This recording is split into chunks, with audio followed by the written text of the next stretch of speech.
Joe Biden signed, or has signed, still signing. He's got a lot of ink, apparently. He's signed a record number of executive orders so far. Andrew Cuomo has a problem with the coronavirus stuff. That's weird. And some interpretive dance. All that's coming up right now on I'm Right.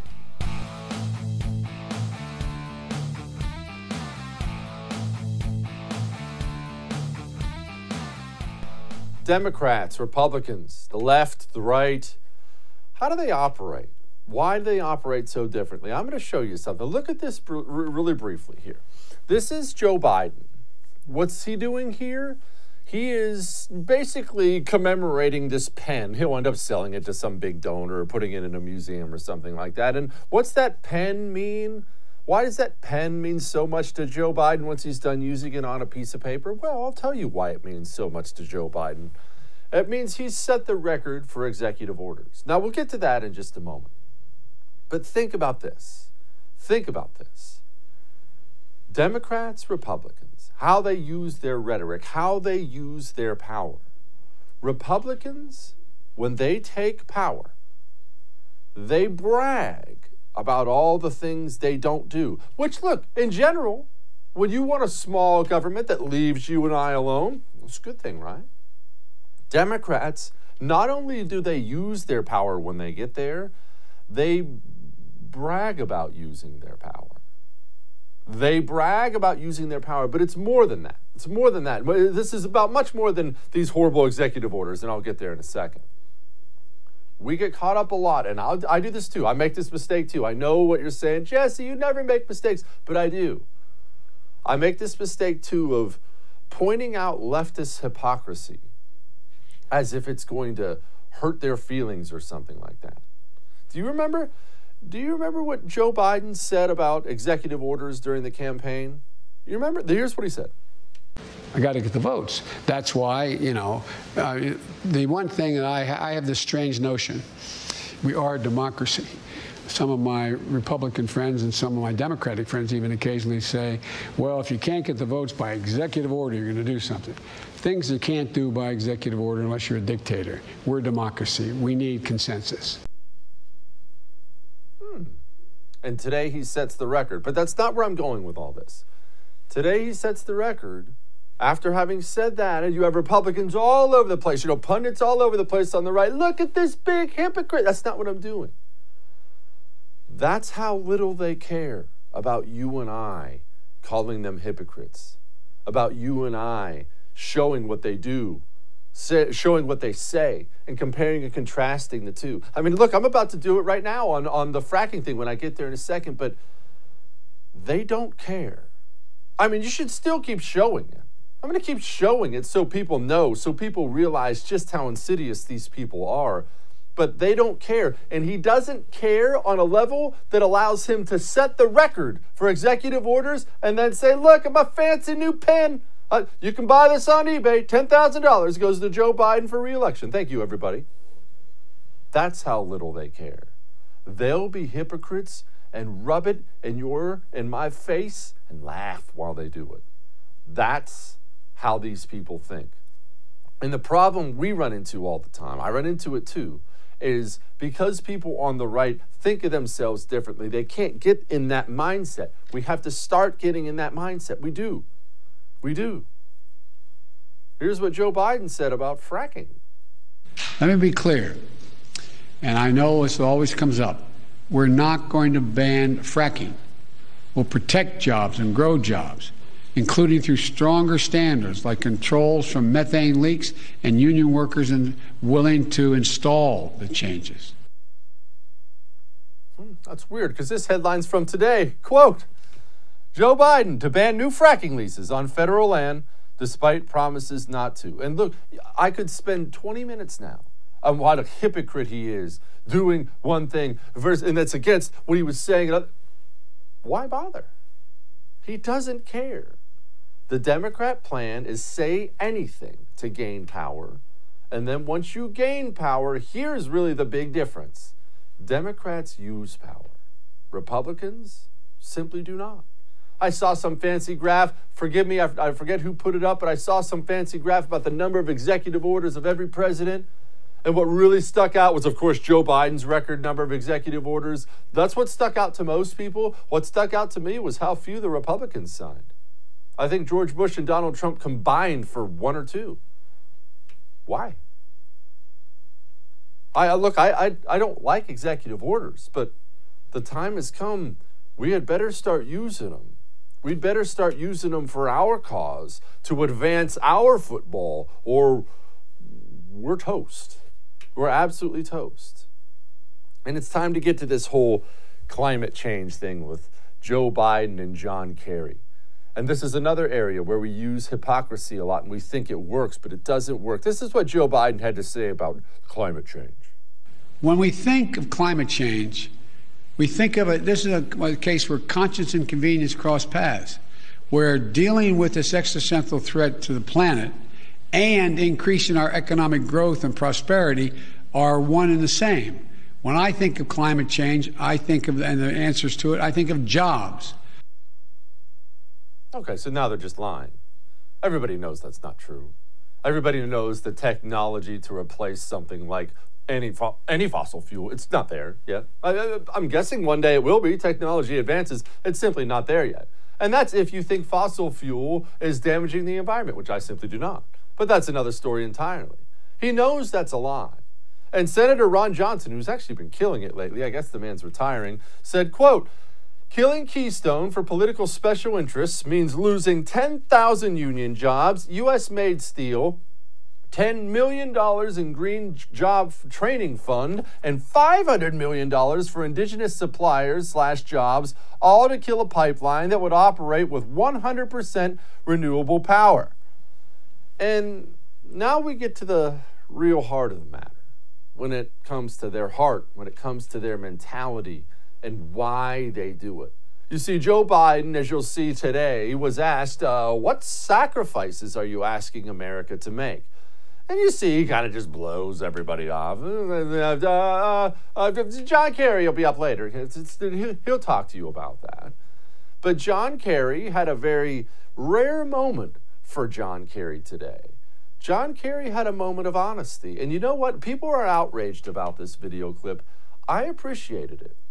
As always, I appreciate when my enemy tells me exactly what he's thinking, what he thinks about me, what he thinks about himself, what he thinks about America. I find these moments to be extremely beneficial and clarifying. Here's what they all think about you.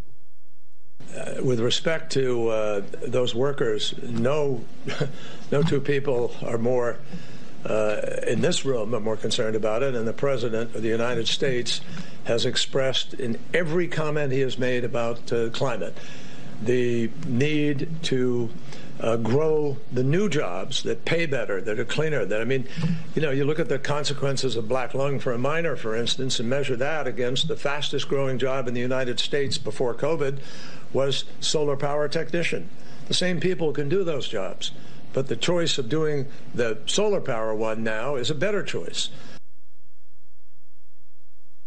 You could read between the lines. One, black lung? Is this 1908? Black lung? Setting that aside, you heard what he said. You can read between the lines. Look, we're killing your job. We're allowing you to choose the better job we just gave you because you have no choice anymore. What have I been telling you about America's communists? What have I been telling you? Time and time and time again. What is it? You know it by now. America's communists are no different than communists have always been. This is simply part of the playbook. Go work where you're told. And I could do this thing right now, and I actually considered it, to be honest with you. I considered pointing out John Kerry's private air travel, pointing out his Martha's Vineyard mansion, pointing out all these things, all these energy-sucking things that John Kerry does. But why would I do that? You don't need extra motivation to despise John Kerry, at least you shouldn't. And I could show that video to John Kerry of me pointing out his hypocrisy. He may act like he cared, but they know. They know. Communism's always for you. Oh, it's never for me. I'm one of the important ones, don't you understand? I'm one of the decision makers. I'm on the central committee. No, yeah, you have some breadlines now, and you have to work where you're told, and I understand your quality of life went down the toilet, but don't you understand this is more fair? And yeah, I'm eating steak. Of course. I'm eating steak on a beach somewhere. It's great. But I should. I'm one of the decision makers. What it really comes down to is they're positive, absolutely positive, that they're better than you. That they're better than me. That's how these people think. They feel as if they've been born, they've been put on this earth to rule others. Some people simply have that kind of arrogance ingrained in them. That's all the bad news. Here's the good news, and this is good news. It comes with an expiration date. People in power, throughout history, the history of mankind is this. People in power getting a little too uppity with it, starting to conduct themselves as if they'll always have it, and then being shocked when the people take it back. I realize I talk a lot about the future of America and how ugly I do think a lot of it's going to be, and it will be. It just will. That's where we are as a nation. However, just know, these people, maybe not him personally, maybe next generation, I don't know. These people will wake up one day and they will look around and they will wonder, how did I lose it? I had all the power. How did I lose the power? You can't continue to dump on this many people and do it on camera to their face and just simply walk away with all the political power. One day the people will take it back, hopefully sooner rather than later. All that may have made you uncomfortable, but I'm right. Now, we have a great show for you tonight. We have a controversial congressional freshman on tonight trying to impeach Joe Biden already. There's a controversy around CNN's all over today. So we're going to talk about that. We're going to talk about this new absurd coronavirus stuff. I've had about enough of Dr. Fauci and many other things. All that's coming soon. But first, cybercrime. I'm not trying to date myself here, but I grew up in the pre-internet era. The first time I even found what the internet was, it was off of some little disc. You remember the little discs? And you had to put it in the computer and I do my own sound effects for the show. And it made all those sounds. And eventually you got internet that would load a picture of your favorite football player in 10 hours. That's the era I grew up in. We're not in that era anymore.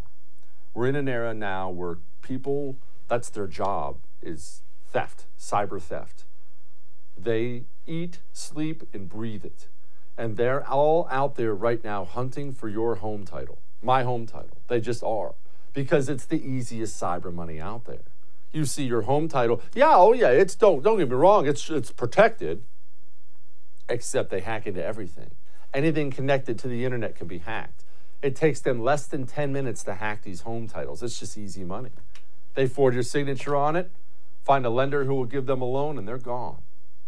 And your only defense of it is Home Title Lock. Go to HomeTitleLock.com. That's HomeTitleLock.com. Use the promo code RADIO. That gets you 30 free days of protection. We'll be back.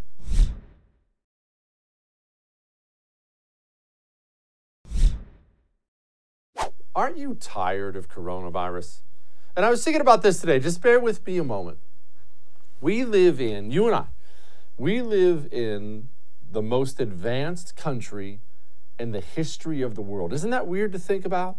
You're an American citizen. I'm an American citizen, with all due respect to our international viewers. We're Americans.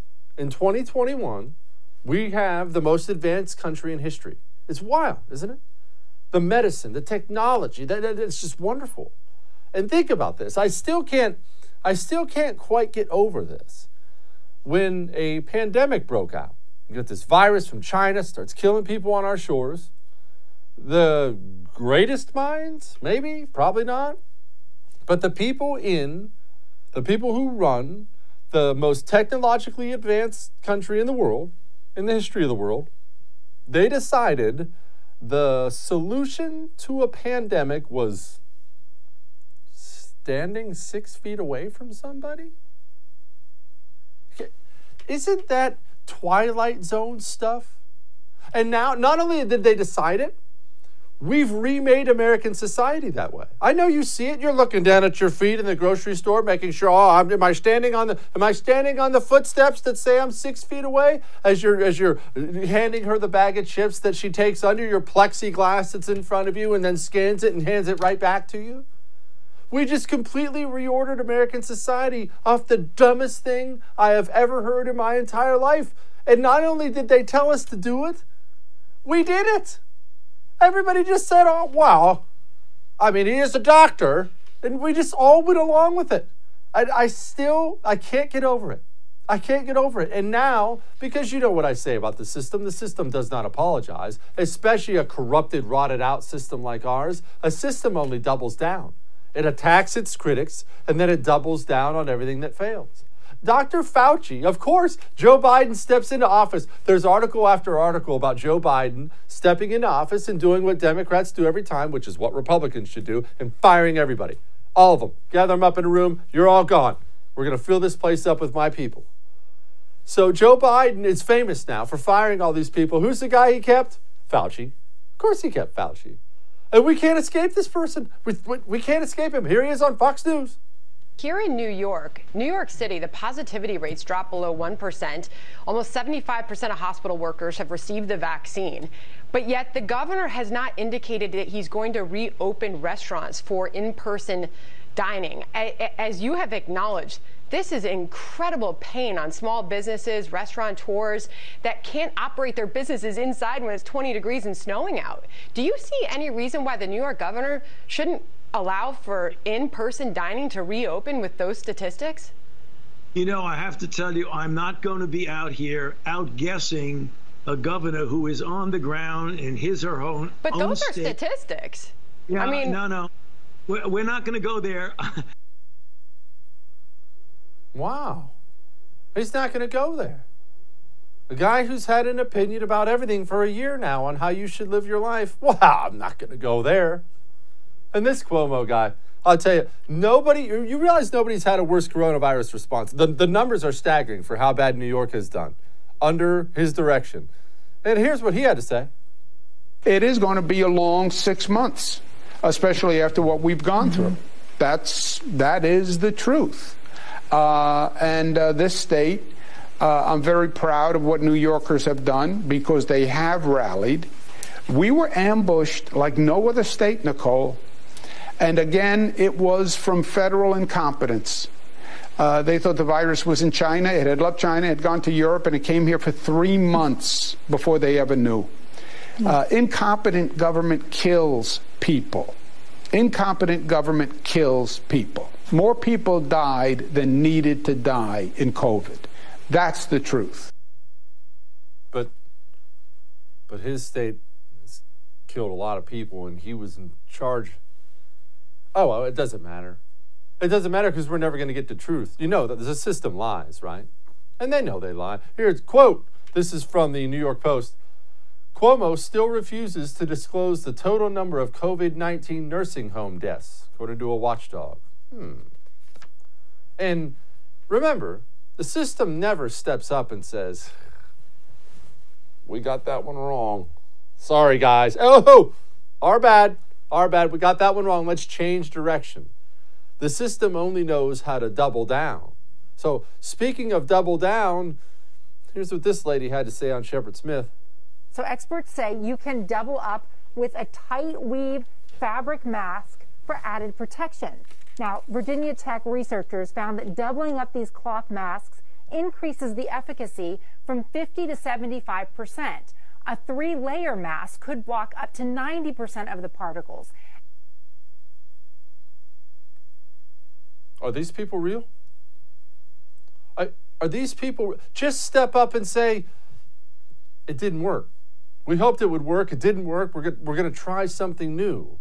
But no, they don't know how to do that. Well, you're only wearing one mask.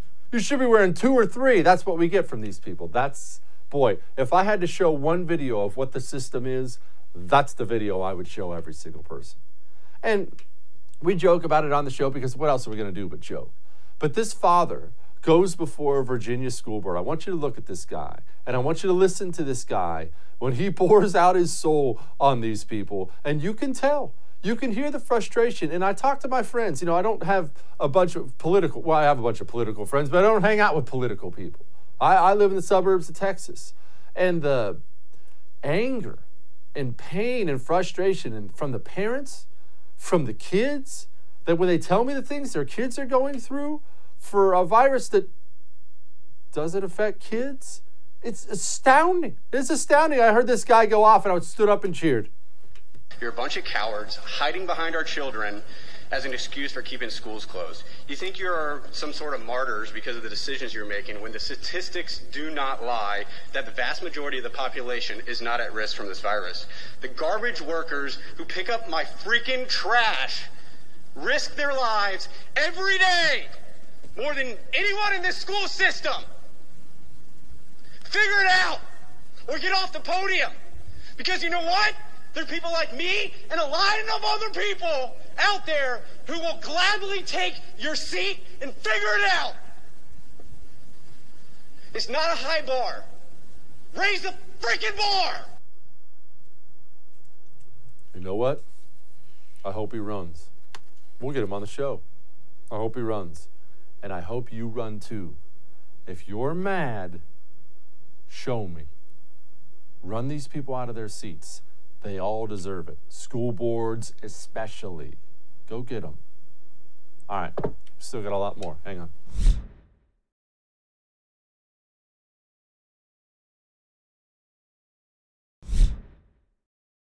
Well, it's never going to get old on this show watching Joe Biden's press secretary get crushed in her own little conferences. But today I thought this was particularly interesting because they were talking about our next guest. Does the White House have a comment on this social media profile that has emerged of Representative Marjorie Taylor Greene? And is there a response to whether any disciplinary action should be taken against her given everything that's come out? We don't. And I'm not going to speak further about her, I think, in this briefing room. Okay. Well, joining me now, and I'm assuming she does have something to say, is freshman Congressman Marjorie Taylor Greene, who is doing exactly what we talk about all the time on this show, making sure she is despised in the Beltway, which means she's probably doing something good. So, Congressman, thank you so much for joining us. First of all, outline before we get to impeachment, outline the Facebook stuff. We saw CNN run something on you today. Of course, they go digging through your social media past. What are they saying? What'd you do? Are you sorry? Well, you know, don't forget who these people are. This is the fake news media that has basically given an apology to her to violent riots all year long, where communist Antifa, Marxist BLM have rioted in the streets. They're the ones that committed insurrection on the American people, attacking Americans, attacking businesses, attacking police officers, federal buildings, tearing down monuments, and so much more, causing billions of damage and approximately 47 people dead throughout this year. But they're the ones that have called it peaceful protests. And then we've got every elected Democrat member of Congress practically all year long promoting these riots. And even Kamala Harris herself, the vice president, sharing the Minnesota Freedom Fund link to get people to donate money and bail these criminals and these domestic terrorists out of jail. But they want to attack me because they're not very happy with me as a Republican, a new Republican member of Congress that just won't be whipped into submission like everyone else. I'm not sorry for standing my ground. I'm not sorry for that. And I'm not a perfect person. And I've had a lot of people manage my page over the years. I never made the statements that they're putting out there, but apparently there's been some likes on some comments. So I don't promote violence, and I always try to condemn it as much as I can, but I'm not going to cow down because the left has decided to attack me, and they're freaking out over nothing compared to what they've done over the past year and the past few years.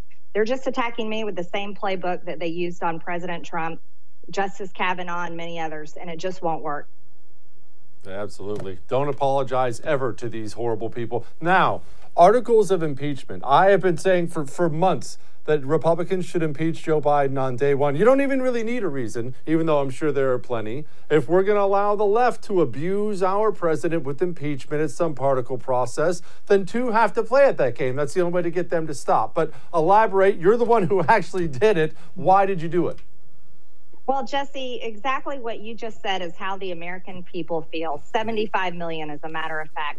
And the support is overwhelming from people everywhere. I can't even believe how many people reach out to me and are saying, thank you for standing up. Thank you for fighting back. And thank you for being brave enough to introduce articles of impeachment on Joe Biden. Joe Biden is guilty of abusing power. This is the same thing that they impeached President Trump on the first round when it was one great big witch hunt. But he is actually guilty. He is even on record himself saying that he would withhold $1 billion just to get a certain prosecutor fired that was coming after his son, Hunter Biden, who was basically involved in a huge energy company scam with a foreign country over in Ukraine, Burisma. We all know the story. And then everyone's seen the famous interview a few months ago with Tony Bobolinsky, where Tony B told it all about all of his business dealings with Hunter Biden, James Biden, and the big guy, Joe Biden. So this is a long history of corruption involving Joe Biden and his family. He's willing to sell out America through the vice presidency and now the presidency. This is dangerous to our entire country, and it does not matter if they have an R or a D in front of their name. I think he needs to be held accountable. He needs to be impeached, and we need to take the gloves off and treat the Democrats like they've been treating Republicans now for decades. 100%. Now, let's move on to what's coming soon. They're already talking about a new coronavirus relief bill. I believe this one's $1.9 trillion initially. It probably only goes up from there. This feels like it's never going to be ending, Congressman. It doesn't. It feels like they're going to always need a new bill. Otherwise, you want old people to die unless you sign on for this horrible bill and that horrible bill. When does this end? It's not going to end. It's just like they told us that we have to wear masks all the time, and now they're telling us to wear 2 masks. Next thing you know, they're going to want us to wear 3 masks, and then you got to wear them over your eyes and over your ears and everything else until we're all walking around in bubble suits. They want to just put us on one big fat government paycheck and turn America into a socialist country, and we can't allow that to happen. You know, the greatest way to end this problem is to reopen America fully and completely. And, you know, I'm really fed up at the way this has truly affected our kids. Our kids have been the biggest victims of this entire coronavirus political scam that the Democrats have played on the American people just so they could win back the presidency and gain power all over the country. And they're willing to take our kids and hold them as a bargaining chip. You know, kids, depression is on the rise, suicide's on the rise, their lives have been ended, and they've been canceled. But Democrats are pursuing something even more dangerous, and it's cancel culture on every single level. It's not just on big tech censorship. They're going after our donors. They're going after our donors' customers. They're going after anybody that is proud to proclaim their conservative values or wear a Trump hat or a MAGA hat or even, you know, stand for the flag.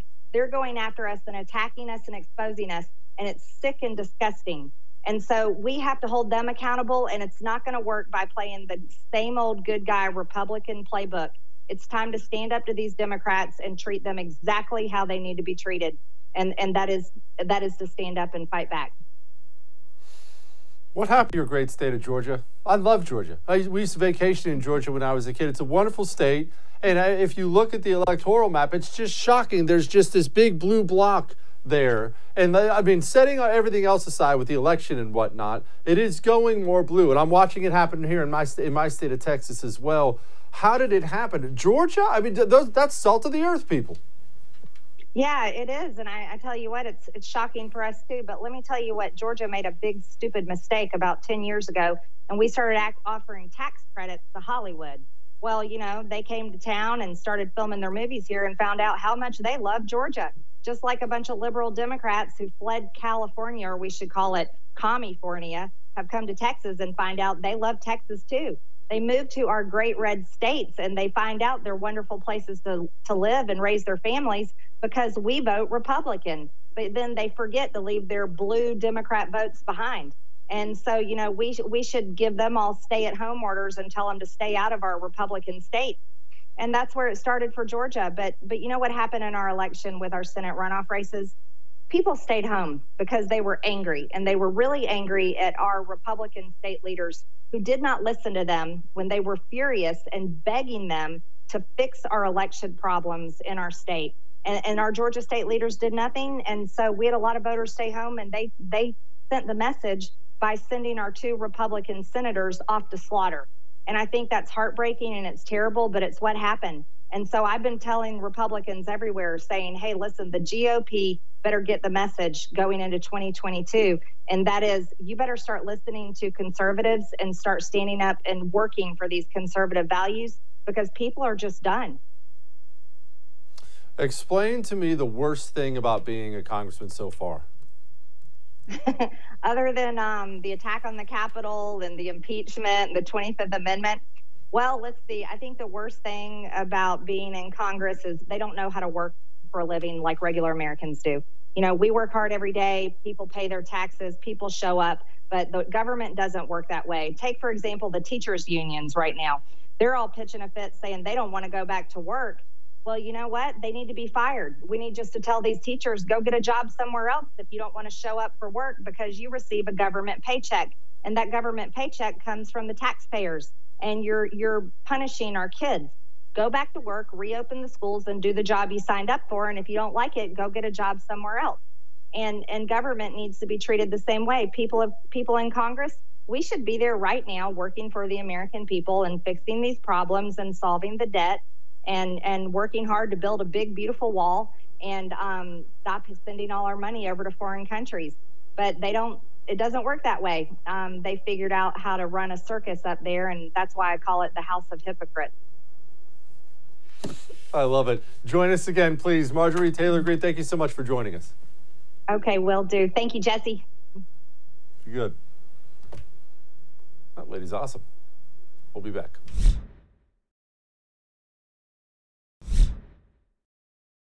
Well, the big tech guys, I've often said, you know, in the end, only a couple people have power. Normally it's one guy, but 1 or 2 guys have power. And in my opinion, the big tech guys are the ones who are going to have it all when this whole thing is finally said and done. Hopefully not, but joining me now to talk about that and other things from Breitbart.com, Alam Bakari. He's an investigative journalist. He's also an author of an outstanding book you actually really should read. You don't hear me tell you that very often, called Deleted.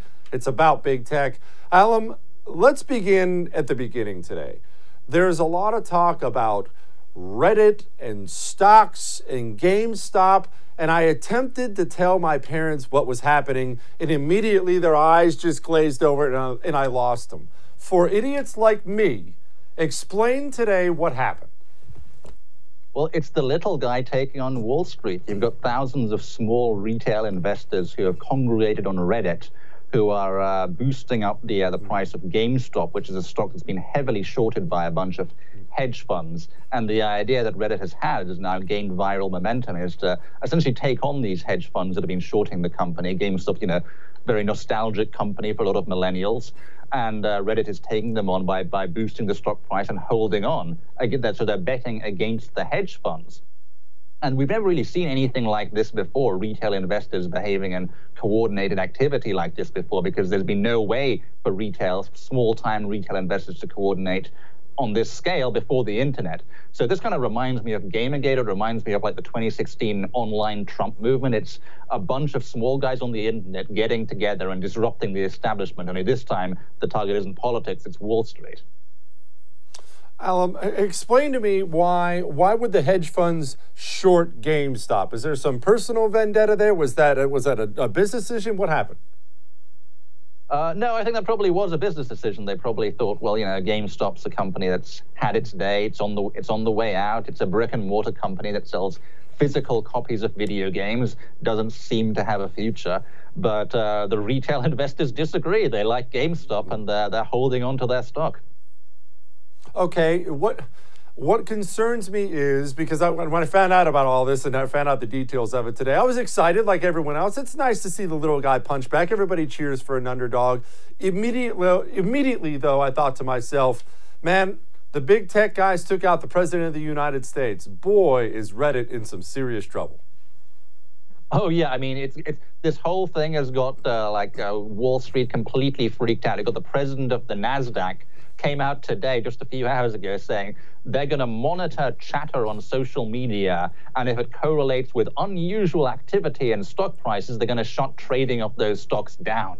That's incredible. I mean, unusual activity and chatter. So essentially what they're saying is, well, the institutional investors, the hedge funds, the big banks, they can talk amongst themselves and drive up stock prices, and that's not unusual. But when retail investors do the same thing, then we're going to shut trading down. So, yeah, the elites on Wall Street are in an absolute panic at this. They're going to try and clamp down any way they can. We'll see if they succeed or not.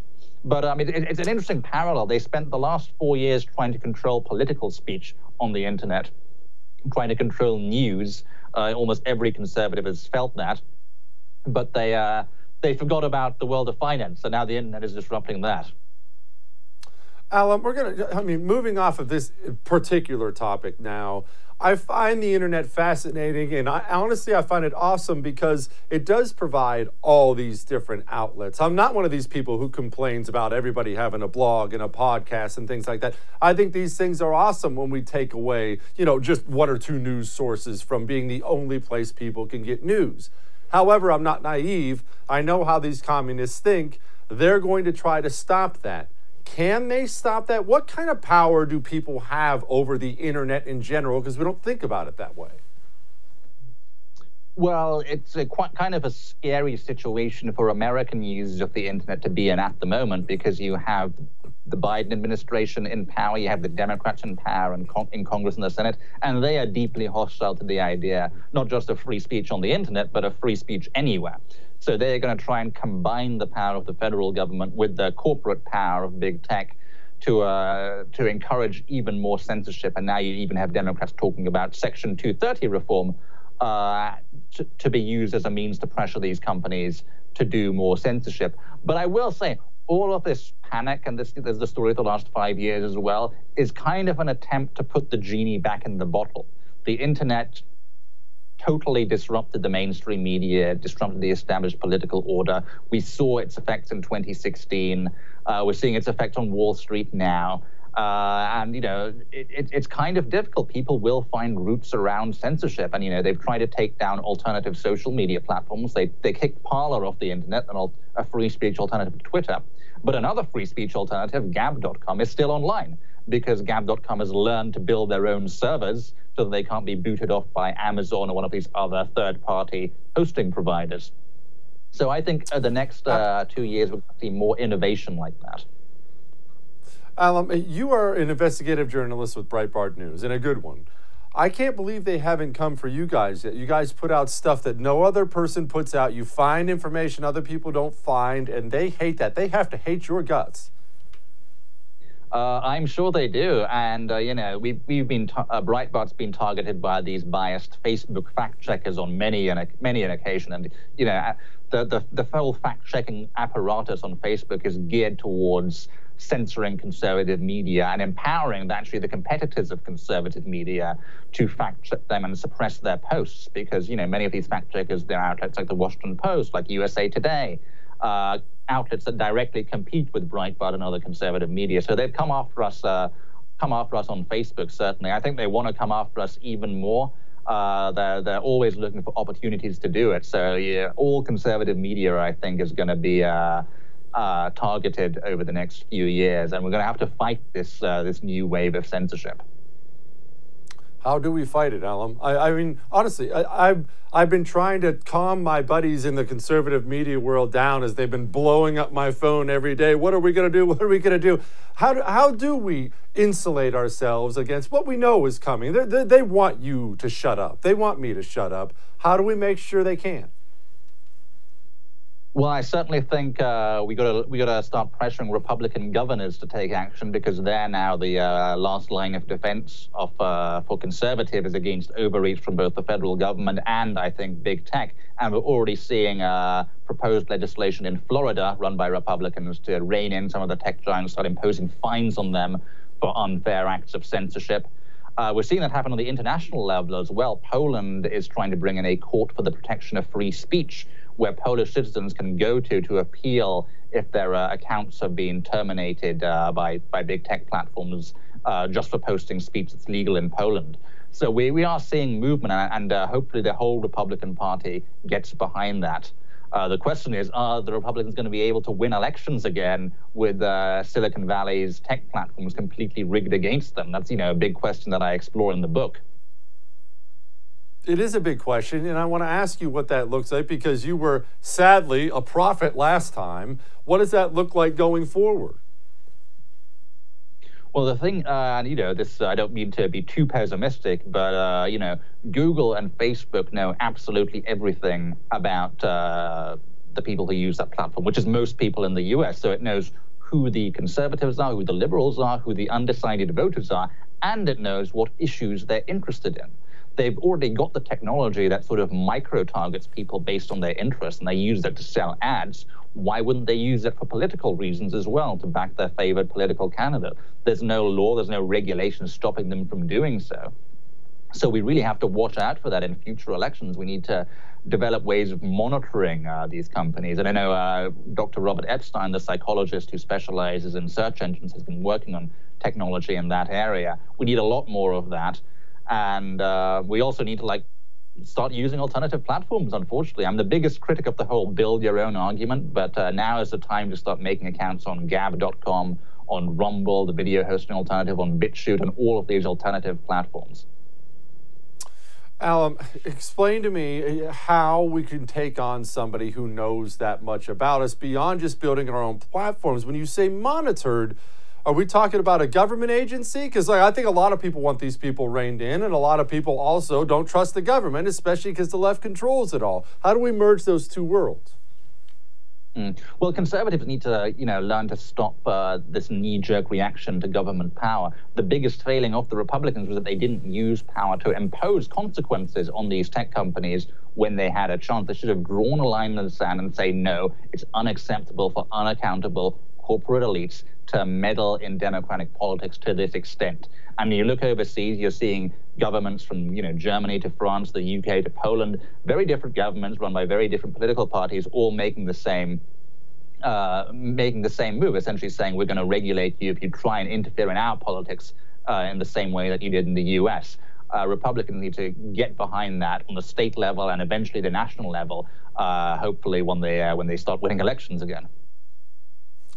Hopefully. Alan, appreciate you very much, my friend. Thanks, Jesse. Interpretive dance. Can it save us? Hang on.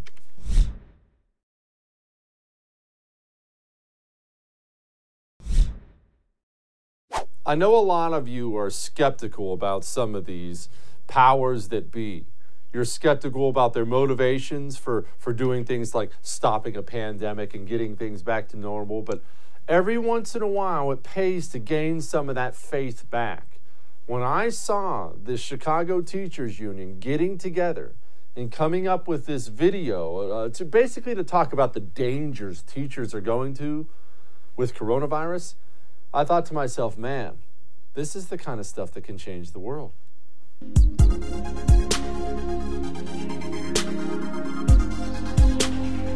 Make it make sense. Safety is essential. Keep our students and our teachers safe. We want to feel safe.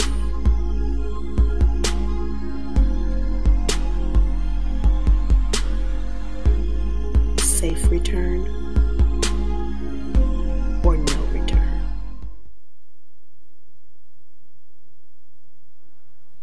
I just want to point out that China, our rival China, they're leading the world in math and science scores.